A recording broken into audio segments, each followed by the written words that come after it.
اس حکومت کے ساتھ دفن ہو جائیں گے۔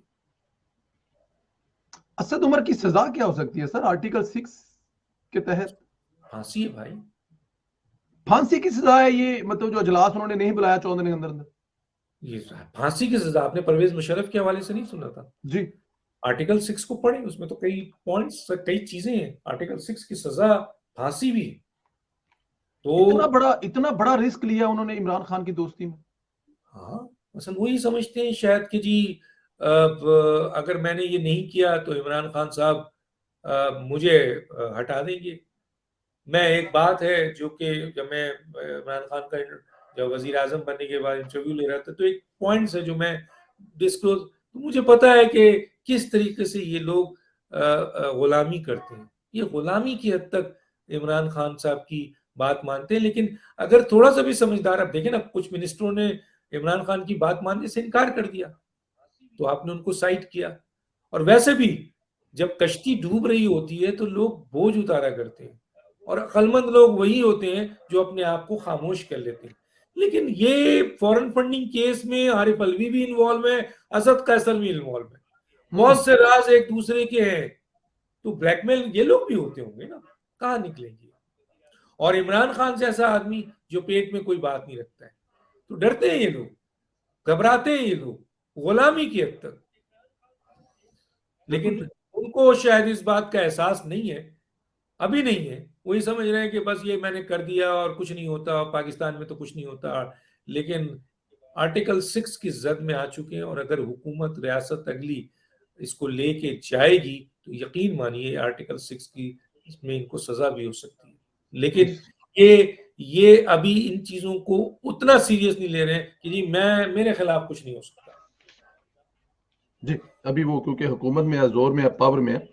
ڈاکٹر صاحب پی ٹی آئی کا سوشل میڈیا ایک تاثر دے رہا ہے کہ عمران خان صاحب جو ہے وہ باجوہ صاحب کو چینج کرنا چاہتے ہیں۔ آپ نے شاید ٹویٹیں بھی دیکھی ہوں گی، سوشل میڈیا بھی دیکھا ہوگا، اس میں کس حد تک صداقت ہے؟ دیکھیں عمران خان صاحب باجوہ صاحب کو تبدیل کر سکتے ہیں، ان کے پاس قانونی آئینی اختیار تو ہے، لیکن سوال یہ پیدا ہوتا ہے کہ عمل درآمد کیا یہ آئینی اور قانونی اختیار یہ وقت ہے؟ کیا یہ آپ نے اس کی نیت کیا ہے؟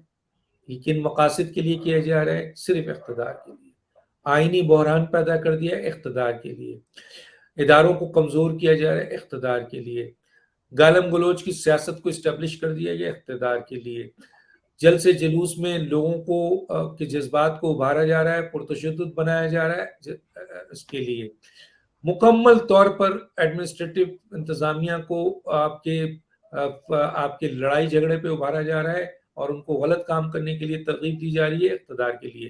تو اقتدار کے لیے وہ باجوہ صاحب کو ہٹا کے کسی دوسرے کو لاتے ہیں، یہ قابل قبول نہیں ہے، یہ کسی بھی صورت میں آپ کی نیت یہ نہیں ہے۔ ہاں اگر ان کا ایک ایکسٹینشن ہے، ڈیوریشن ہے، آپ اس وقت تک وزیر اعظم رہیں، اس کے بعد اگر آپ ان کو چینج کرتے ہیں، نہیں دیتے ایکسٹینشن، کسی اور کو بنا دیتے ہیں، جو آپ کا اختیار ہے ضرور کریں، لیکن ابھی جو آپ کا عمل ہے وہ آپ کا عمل پوری مکمل طور پر اقتدار کو حاصل کرنے کے لیے ہر وہ عمل کرنے کا جس سے پاکستان ڈی اسٹیبلائز ہو، اداروں میں نفاق ہو، ادارے آپس میں لڑیں، اور جو ہے وہ پاکستان اس سلسلے میں مختلف مسائل کا اور بحران کا شکار ہو جائے صرف اپنے اقتدار کے لیے۔